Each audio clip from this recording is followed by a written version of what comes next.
1 Corinthians 9 is divided into 4 sections. 1 Corinthians 9, 1 through 7. An apostle's right to support.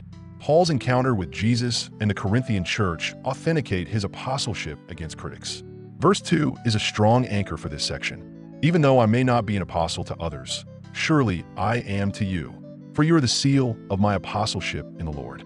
Verses 8 through 14. Workers share in the harvest. Those who sow spiritual seed may receive material support, and the Lord directs gospel preachers to live from the gospel. Here, verse 14 deserves a closer look. In the same way, the Lord has commanded that those who preach the gospel should receive their living from the gospel. Verses 15 through 21. Paul surrenders his rights. Paul has not used his rights and would rather die than lose the boast of preaching without charge. A standout thought appears in verse 18. What then is my reward? Just this, that in preaching the gospel I may offer it free of charge, and so not make full use of my rights as a preacher of the gospel. Verses 22 through 27. All things for the gospel. Paul becomes weak to the weak and adaptable to all people so that some might be saved and he might share gospel blessing. A verse worth highlighting in this section is verse 24. Do you not know that in a race all the runners run, but only one gets the prize? Run in such a way as to get the prize. We are about to read through 1 Corinthians chapter 9 from the beginning. Am I not free? Am I not an apostle? Have I not seen Jesus our Lord? Are you not the result of my work in the Lord? Even though I may not be an apostle to others, surely I am to you, for you are the seal of my apostleship in the Lord. This is my defense to those who sit in judgment on me. Don't we have a right to food and drink?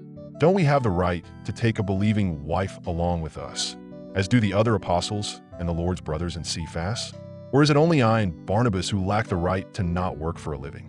Who serves as a soldier at his own expense? Who plants a vineyard and does not eat its grapes?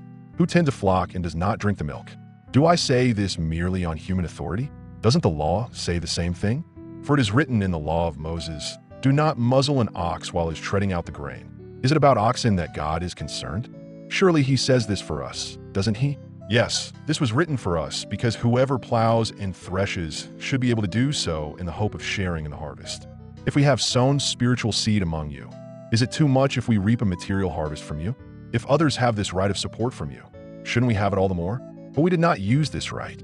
On the contrary, we put up with anything rather than hinder the gospel of Christ.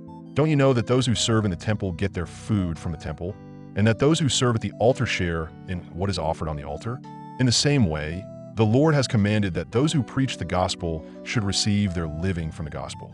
But I have not used any of these rights, and I am not writing this in the hope that you will do such things for me, for I would rather die than allow anyone to deprive me of this boast. For when I preach the gospel, I cannot boast, since I am compelled to preach. Woe to me if I do not preach the gospel. If I preach voluntarily, I have a reward. If not voluntarily, I am simply discharging the trust committed to me. What then is my reward? Just this, that in preaching the gospel I may offer it free of charge, and so not make full use of my rights as a preacher of the gospel. Though I am free and belong to no one, I have made myself a slave to everyone, to win as many as possible. To the Jews, I became like a Jew to win the Jews. To those under the law, I became like one under the law, though I myself am not under the law, so as to win those under the law. To those not having the law, I became like one not having the law, though I'm not free from God's law, but am under Christ's law, so as to win those not having the law. To the weak, I became weak to win the weak. I have become all things to all people, so that by all possible means I might save some. I do all this for the sake of the gospel, that I may share in its blessings.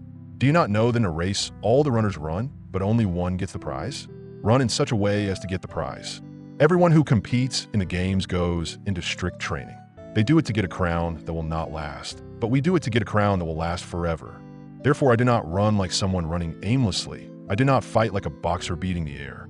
No, I strike a blow to my body and make it my slave, so that after I have preached to others, I myself will not be disqualified for the prize.